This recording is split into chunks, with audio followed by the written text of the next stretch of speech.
Hello, ഇന്നൊരു ആരി work ഡിസൈനുമായിട്ടാണ് വന്നിട്ടുള്ളത്. സ്ലീവിൽ ചെയ്തെടുക്കുന്ന വർക്കാണ് ഈ കാണുന്നത്.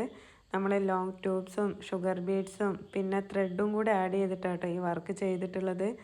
ത്രെഡിൽ നമ്മൾ ഫ്രഞ്ച് നോട്ട് കൊണ്ട് ഫ്ലവർ ഫില്ല് ചെയ്തെടുക്കുകയാണ് ചെയ്തത്. അപ്പോൾ ഈ വർക്കൊക്കെ ചെയ്യുമ്പോൾ ത്രെഡും കൂടെ ഇടക്ക് വെച്ചിട്ട് വർക്ക് ചെയ്യുമ്പോൾ പ്രത്യേക ഒരു ലുക്കാണ് കേട്ടോ. ഒരു ഫിനിഷിങ്ങിൽ കിട്ടുന്നത്. ഇതിൻ്റെ ഫൈനൽ ലുക്ക് ഇതുപോലെ കേട്ടോ കിട്ടുന്നത്. നമ്മൾ സ്ട്രെയിറ്റ് ലൈനായിട്ടാണ് ആ സ്ലീവിനെ ഫുള്ള് ഫില്ല് ചെയ്തെടുക്കുക ചെയ്തിട്ടുള്ളത്. ഇതിൻ്റെ വർക്കൊക്കെ കഴിഞ്ഞ് നേരെ സ്റ്റിച്ചിങ്ങിലേക്കാണ് നമ്മൾ കടന്നത് കേട്ടോ. സിംഗിൾ ഫൂട്ട് യൂസ് ചെയ്തിട്ടാണ് കേട്ടോ നമ്മൾ ഈ സ്ലീവിൻ്റെ അറ്റം നമ്മൾ അടിച്ചു കൊടുക്കുന്നത്.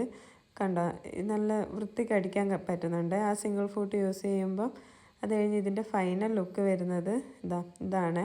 അതിൻ്റെ സ്കേർട്ട് വന്നിട്ട് വൈറ്റ് കളറാണ്. ഈ വൈറ്റും റെഡും ഭയങ്കര കോമ്പിനേഷനാണ് കേട്ടോ. സ്ലീവിന് മാത്രമല്ല, നമ്മൾ ഈ താഴെയും